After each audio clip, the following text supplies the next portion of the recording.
আসসালামু আলাইকুম, শুভ সকাল। কেমন আছো আমার প্রিয় ভাই বোনেরা? আশা করি ভালো আছো। আমি আলহামদুলিল্লাহ আল্লাহর অশেষ রহমতে তোমাদের ভালোবাসায় খুবই ভালো আছি। সকাল হয়ে গেছে, চলো সকালবেলা কাজ সেরে নিই। সংসার মানেই যুদ্ধক্ষেত্র, যেখানে সকাল হলেই শুরু হয়ে যায়। তা আকাশটা খুবই মেঘলা করে রয়েছে, কখন কোন মুহূর্তে পানি আসবে তার ঠিক নেই। তা আমি খুচরো কটা তুলবো, অনেক কাজ আছে, কাজ সারতে হবে, কাচাকুচি করতে হবে। এখন বাজে 6:30। আর ঝাঁটটা আগে প্রথমে দিয়ে দিই, পানি আসেনি, কালকের পানি তুলে রেখে দিয়েছিলাম, সেই পানি দিয়ে কাজ সারবো। তারপরে কাজ সারতে সারতে পানি চলে আসবে, তাই এগুলো কাচাকুচি করবো। তার আগে একটু গরম পানি করতে দিই। গরম পানি করলে কি বলো তো, শীতের সময় একটু কুসুম কুসুম গরম পানি করে কাপড় চোপড় ভেজে দিলে একটুও ময়লা থাকে না। যেহেতু আমার মাটির ঘর দেওয়া, ময়লা হয় সবসময়, ছেলেপুলের ঘর।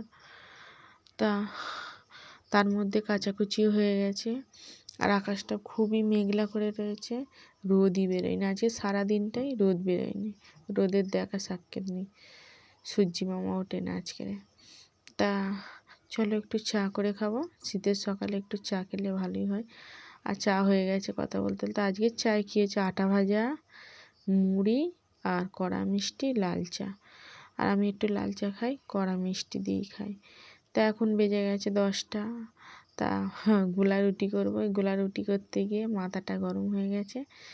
যেই কড়াতে আটা দিচ্ছি, এতে ময়দা পাইল করে করতে হয়, তবে ওঠে ভালোভাবে কড়াতে, তেই জড়ো হয়ে যাচ্ছে। আবার তাতে চিনি দিয়েছিলাম, চিনি দিয়ে করলে কড়াতে বসে যায়।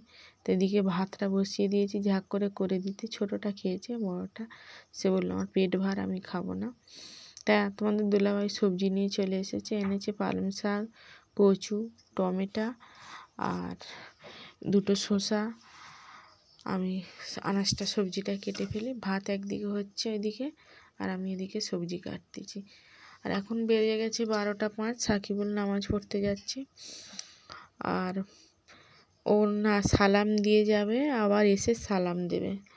আমার সাকিবুল প্রত্যেক শুক্রবারে মানে যাবে।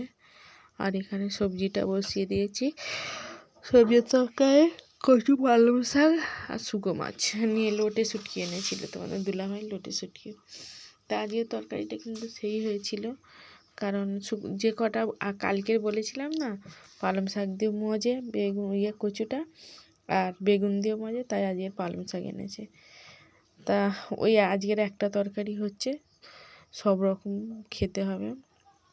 অনেক বকে ফেলেছি, এখন বলছি তোমরা কেমন আছো আমাকে কমেন্ট বক্সে জানাবে। তোমাদের কমেন্ট পড়তে আমার খুবই ভালো লাগে। তোমাদের সুন্দর সুন্দর কমেন্ট আমাকে নতুন ভিডিও বানাবার উৎসাহ দেয়। আমার খুবই ভালো লাগে তোমাদের কমেন্টগুলো পড়তে এবং কমেন্টের উত্তর দিতে। তোমাদের কোনো প্রশ্ন থাকলে বা কিছু জানার থাকলে নির্দ্বিধায় আমাকে জিজ্ঞাসা করতে পারো বা বলতে পারো। তা তোমাদের প্রত্যেকের কমেন্ট আমি ফলো করি, হয়তো উত্তর দেওয়ার সময় পাই না, কিন্তু আমি ফলো করি বা দেখি, সব সময়ই দেখি। তোমাদের কমেন্টগুলো আমার খুবই ভালো লাগে। তাই এদিকে আলু বেগুন ওগুলো কষছি, তার মধ্যে কিছু কথা তোমাদের সঙ্গে আমি শেয়ার করি। এদিকে ভাত বার হয়ে গেছে, হাত দেখায়নি, ভাত বার হচ্ছে। এদিকে এই ধনেপাতা দিয়েছি, পেঁয়াজ আর টমেটো, ভাত বার করাবো, খিদে পেয়ে গেছে। তা চলো কিছু কথা বলি। একটা মেয়ে সংসারের জন্য অনেক কিছু করে, নিজের কলিজাটা পর্যন্ত কেটে দিতে পারে, কিন্তু দিন শেষে সে মিথ্যেবাদী প্রমাণ হয়। সংসারের সব মানুষকে ভালোবেসে সংসারটা কত সুন্দরভাবে গোছায়, তবুও সে কি দিন শেষে মিথ্যেবাদী বানায়। তা প্রত্যেকটা মেয়ে নিজের পায়ে দাঁড়ানো উচিত, বা নিজের মতো ভাবা উচিত, নিজে প্রতিষ্ঠিত করা উচিত। কারণ সংসার মানেই অনেক চাপ, সংসার মানে অনেক কষ্ট। যখন কোনো অপমানের কথা শোনা যায় তখন অনেক কষ্ট পায়, কিন্তু এমনভাবে তোমাকে থাকতে হবে না যেন সেই মানুষগুলো আঘাত দিয়ে তারা বড় হতে পারে। একদিন তোমার কথা ভাববে যে না, এই মানুষটা এই করেছে, তো লাস্টে দিন শেষে সেও ভাববে কি, কখন ভাববে, দিন শেষে যখন তুমি থাকবে না, সংসারে। তা আজকের হয়তো ভিডিওটা বেশি দূর নিয়ে যেতে পারছি না, কিন্তু কালকের একটা অপরাজিতার গল্প নিয়ে আসব। একটা মেয়ে মানে ব্লগ ভিডিও করে, অপরাজিতা আমাদের ইউটিউবার বোন, তারই অবস্থা খুবই খারাপ। তার কিছু ঝলক গল্প নিয়ে তোমাদের কাছে আসব। তার খুব বড় একটা কঠিন রোগ হয়েছে, সবাই তাকে হেল্প করছে বলতে ভিডিও দেখে, সে কারোর থেকে টাকা চায়নি।